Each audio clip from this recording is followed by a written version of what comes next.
અમદાવાદમાં ગેરકાયદે પાર્કિંગ મુદ્દે એકમો સામે કાર્યવાહી છે। એસજી હાઈવે પર કર્ણાવતી ક્લબ સામે 12 દુકાનો સીલ કરી દેવાઈ છે। દુકાને આવતા લોકો માટે પાર્કિંગની વ્યવસ્થા નથી।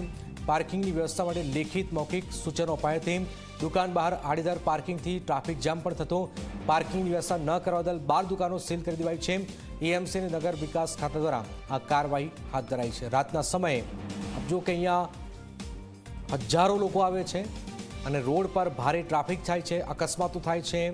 અસામાજિક તત્વો કેટલી વાર આ વિસ્તારની અંદર છાકટા બનતા હોય છે અને આપ જોઈ રહ્યા છો હવે પાર્કિંગની વ્યવસ્થા ન કરવા બદલ 12 દુકાનો સીલ કરી દેવાઈ।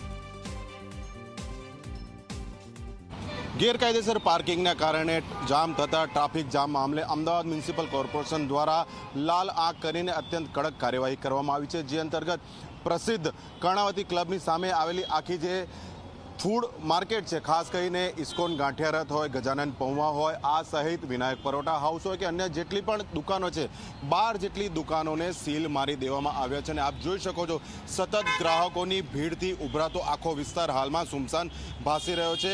મ્યુનિસિપલ કોર્પોરેશન દ્વારા આ જ મુદ્દે તેમને અનેકવાર મૌખિક સૂચના પણ આપવામાં આવી હતી, કારણ કે આપ જોઈ શકો છો આ એટલો ટ્રાફિકથી વ્યસ્ત વિસ્તાર છે કે જ્યારે સાંજના સમયે અહીંયા વાહનો એકબીજા સાથે અથડાતા હોય છે, એટલે કહેવાનો મતલબ કે ખૂબ જ ભારે ટ્રાફિક જામ થતો હોય છે। તેવા સમયે અહીંયા આવતા ગ્રાહકો પોતાના વાહનો કોઈ પણ સ્થળે ગમે તેમ પાર્ક કરી દેતા હોય છે। આ મામલે તંત્રએ અનેકવાર સૂચના આપી હોવા છતાં આ જે પ્રસિદ્ધ દુકાનદારો છે તે કોઈ ધ્યાન આપતા ન હતા। આખરે અમદાવાદ મ્યુનિસિપલ કોર્પોરેશનના દક્ષિણ પશ્ચિમ એસ્ટેટ વિભાગ દ્વારા આ 12 દુકાનોને સીલ મારી દેવામાં આવી છે।